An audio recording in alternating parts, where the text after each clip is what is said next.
Hola, Master Lourdes González. El tema que vamos a tratar el día de hoy es la desconexión progresiva del entorno natural y social al mundo digital. ¿Alguna vez se han preguntado cómo las experiencias de nuestros abuelos, vecinos y personas mayores moldean el presente? En este video, nuestro equipo explorará la profunda conexión entre nuestro desarrollo, el ambiente que nos rodea y la forma en la que aprendemos. Acompáñanos en este viaje. Cada quien hizo una entrevista a personas mayores, ya sean vecinos, familiares. Ya, en mi caso, entrevisté a mi abuela que tiene 64 años. Yo le pregunté cómo era un día típico en su infancia. Ella me comentó que se levantaban al amanecer para ayudar con los quehaceres en la casa. Les ayudaban a sus padres, iban a la escuela a pie, ya, y ayudaban en lo que era el campo. Tampoco tenían televisión y ellos en sus tiempos jugaban en la calle, ya que no había los peligros que hay actualmente. Ya, le pregunté cómo era la naturaleza en su juventud. Ella nos comenta que la naturaleza era parte de la vida. Cultivaban su propia comida, iban al río por agua y lavaban la ropa. En ese tiempo no había la contaminación que hay actualmente con respecto al agua. Ellos no pensaban en cuidar el ambiente, ya que no generaban basura como actualmente. Ellos reutilizaban.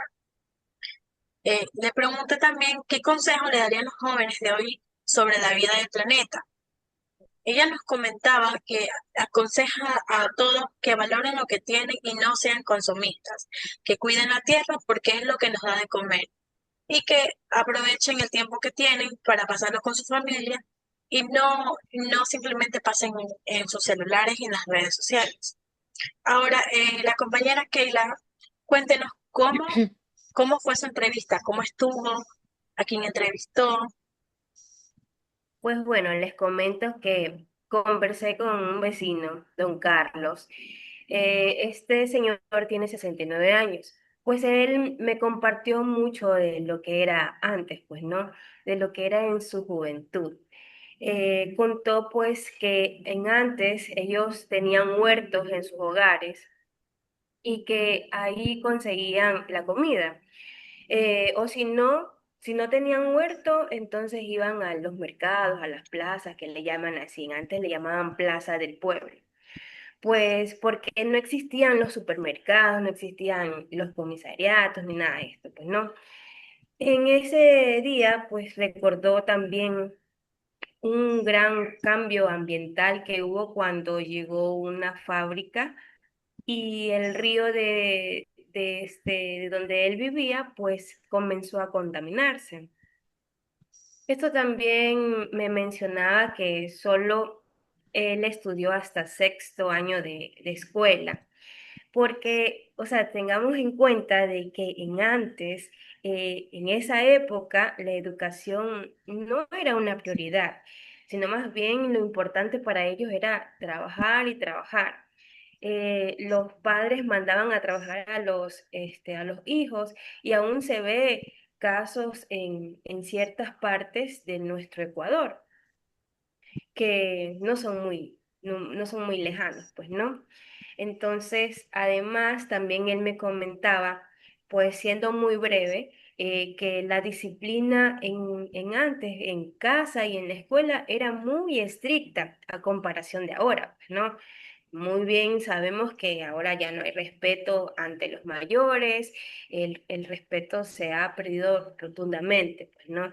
Se respetaba muchísimo a los mayores, que a los docentes. Finalmente destacó que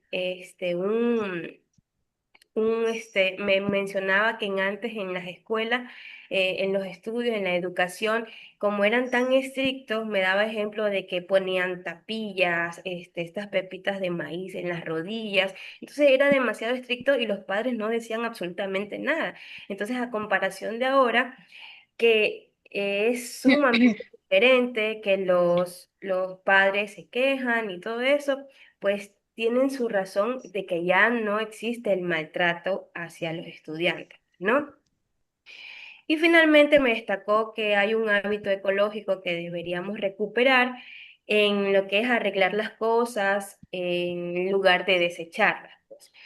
Bueno, y finalmente yo pienso que cómo ha cambiado la forma de vivir y de cuidar el ambiente, pues no, antes las personas valoraban más el esfuerzo, el trabajo y el respeto, y también aprovechaban mejor los recursos, tanto económicos, que era como trabajar, pues no. Creo que podemos aprender de esa generación a ser más conscientes y responsables con lo que tenemos para construir tal vez un futuro mucho mejor, que sea más sostenible y más humano.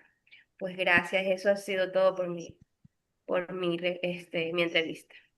Entonces, compañera Nicole, coméntenos cómo fue, cómo les fue su entrevista. Buenas tardes con todas compañeras.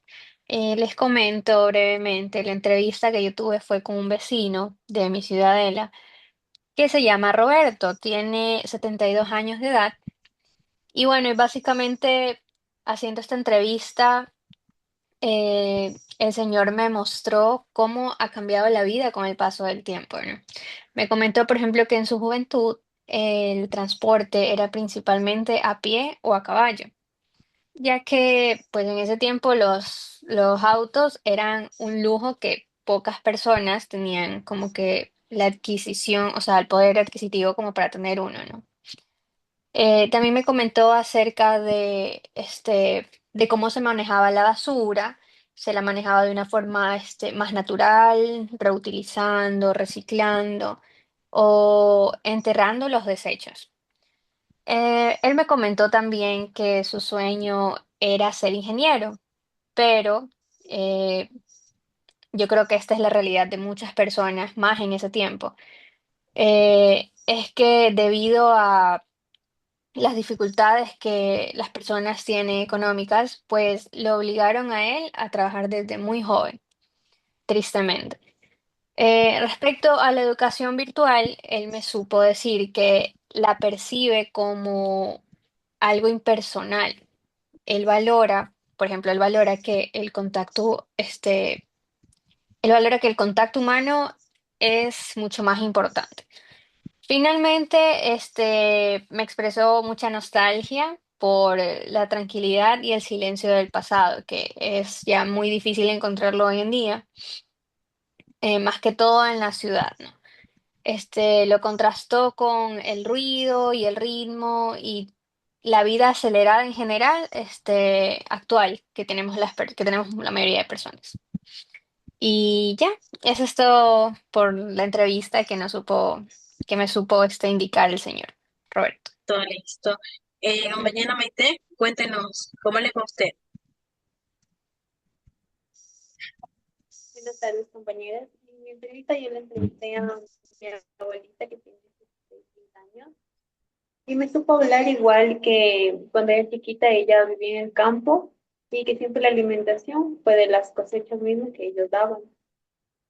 También hablaba sobre la contaminación actual, que sí es verdad que ahorita tenemos mucha contaminación por lo que es los recorridos, los buses, los carros, y sí es bueno de una vez en cuando ir a visitar allá, como dice la compañera, porque ya es un poco más la calma, es más tranquilo. Y también es bueno respirar aire puro, porque allá en el campo estamos llenos de arbolitos y así. Sobre la educación, igual, pues se puede decir que en su época era igual muy difícil que estudien y muchos terminaban hasta la escuela. No había colegio, ya porque era muy complicado seguir con la educación y lo que les tocaba a muchos era seguir trabajando. Ya, listo, compañeras. Ahora, yendo al punto del compañero, cuéntenos cómo le fue a usted con su entrevista. Ya, les comento, mi entrevista, en realidad la entrevista a mi abuelita de 67 años. Ella en sus respuestas me mencionaba más que todo sobre los animales. Los animales de la granja no eran más que todo mascotas, sino que eran parte del trabajo. Nosotros les tenían como cariño, pero sabían en realidad su labor, que era full trabajo fuerte. Y además que mi abuelita me comentaba que los materiales que usaban para estudiar eran un cuaderno, un lápiz y un libro y nada más. Y que eso pasaba de hermano en mano y se compartía. Y obviamente cuidaban mucho sus cosas porque era muy difícil conseguirlas en ese tiempo. Gracias. Y listo. Ahora, frente a estas historias de un pasado más sostenible, decidimos actuar. Nuestras mini campañas buscan desde lo simple generar un cambio de conciencia en nuestro entorno inmediato.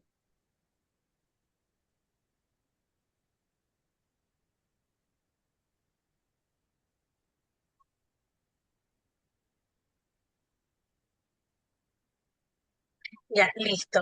Ahora vamos a comenzar a comentar sobre las observaciones que hizo cada uno.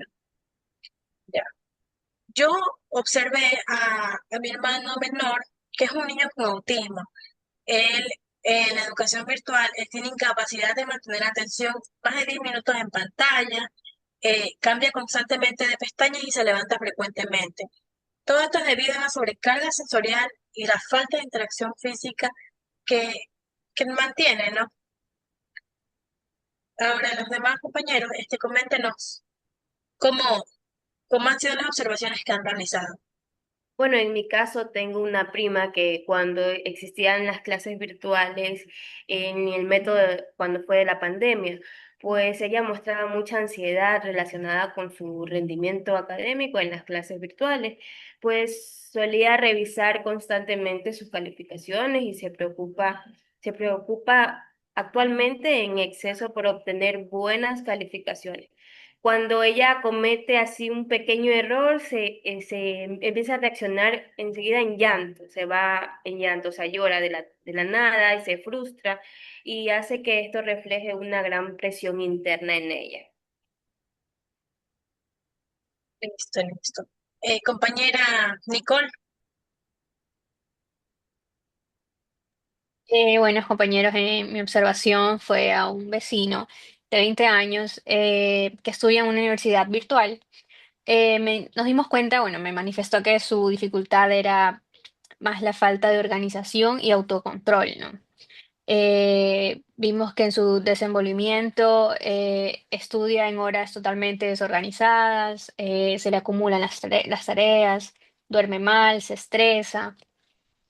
La causa posible de esto puede ser que sea la ausencia de la estructura física universitaria, a la que siento que como que obligan a que tenga un poquito más de responsabilidad, mientras que en la universidad virtual es un poco más liberal en ese sentido. Entonces él no pone de su parte y le suceden este tipo de problemas. La soledad también puede ser este otro inconveniente.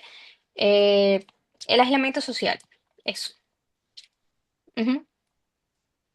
compañero, Ya. cuéntenos cómo estuvo su observación. Ya, en ese caso les comento con mi hermano menor. Él tiene falta de concentración. Entonces, él, como tiene falta de concentración, él tenemos que dejarlo en un espacio solo, porque en el tiempo en línea, entonces el chico podía estar, mi hermanito, en un lugar súper tranquilo y lo dejábamos, pero pasaba, yo qué sé, el mínimo, la mínima mascota, gato, perro, y ya volaba, definitivamente o simplemente se quedaba viendo en la pared y cosas así. Entonces hay distintas habilidades como la kinestética, audiovisual para que los chicos puedan aprender. Entonces en ese caso nosotros aplicamos con él lo kinestético, que en ese caso le funcionó perfectamente. Ok, compañera Maite. Sí, yo también puedo observar a mi prima pequeña que ella vuelta tenía problemas de comprensión.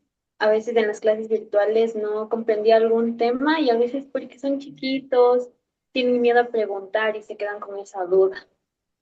Entonces eso también es algo grave. Ya listo. Ahora vamos a comentar, a interactuar sobre un tema transversal que son las dificultades del aprendizaje virtual. Compañera Keila, cuéntenos qué dificultades de aprendizaje virtual ha observado a lo largo de su vida. principales desafíos que destacan lo del aprendizaje, de las dificultades de aprendizaje, existe también la falta de estructura, el aislamiento, la gestión del tiempo, la autodisciplina, las barreras tecnológicas y también la brecha digital, así como las limitaciones en la interacción humana y la evaluación auténtica del aprendizaje. Compañera Nicole, ¿cuáles son las observaciones que usted ha visto con respecto? Yo creo que respecto al aprendizaje virtual, yo creo que los principales desafíos incluyen la falta de estructura, que provoca desorganización y dificultades para manejar el tiempo. También el aislamiento social, que es muy importante, reduce, por ejemplo, la motivación, la participación y las habilidades interpersonales. Y los problemas técnicos también, que agravan la brecha digital y generan desigualdades entre los estudiantes. Ya, listo. Compañero, cuéntenos. Ya, les comento, algunas de las dificultades que hay en sí es en el aprendizaje virtual. Abarcan aspectos técnicos como también incluso la distancia y localidad de una persona que tiene y la dificultad que se le hace para movilizarse e incluso conectarse a una, a una clase o seguir con el aprendizaje virtual. En sí, ya que nosotros como personas en realidad nosotros tenemos diferentes tipos de aprendizajes ya comentados. Entonces, una de las barreras que los estudiantes tienen o una necesidad especial en ese caso es que no todos aprendemos de la misma forma en línea. Entonces, en ese punto se les dificulta y se podría decir que esa es una gran barrera, incluso la distancia o localidad donde estén, porque algunas personas incluso no tienen acceso a lo que es a la ciudad tan rápido. Entonces, en ese punto se podría decir, ¿no? Listo. Ya, ahora nuestra compañera aquí nos va a ayudar con una reflexión colectiva. Pues bueno, después de todo, de analizar nuestras experiencias personales y también compartir ideas en nuestro grupo, pues elaboramos esta reflexión común que une los tres ejes centrales del trabajo, tanto desarrollo humano, entorno ambiental y también como el aprendizaje. De esto comprendimos que estos aspectos no funcionan por separado, sino que forman parte de un mismo proceso interconectado, pues, ¿no? Las entrevistas entre generaciones nos permitieron descubrir una visión del pasado totalmente, o sea, nos trasladaron al pasado, a la época de ellos, donde el crecimiento personal pues estaba estrechamente ligado al entorno natural, que obviamente funciona tanto como espacio educativo, como fuente de vida. Esa relación se basaba en el respeto y la cooperación con la naturaleza. Al comparar esa perspectiva con la realidad actual, notamos una distancia significativa, pues nuestros análisis y observaciones evidencian que gran parte del aprendizaje moderno, o sea, en lo actual, sobre todo el que ocurre mediante pantallas, o sea, como actualmente lo estamos haciendo, pues no, se desarrolla en un contexto más aislado y con menor contacto humano. En conclusión de todo, las generaciones anteriores nos dejan un valioso mensaje, que es que para alcanzar un desarrollo integral y sostenible es necesario unir el aprendizaje, la comunidad y el cuidado del medio ambiente en un mismo propósito. Muchas gracias por escucharnos y nos vemos. Hasta la próxima.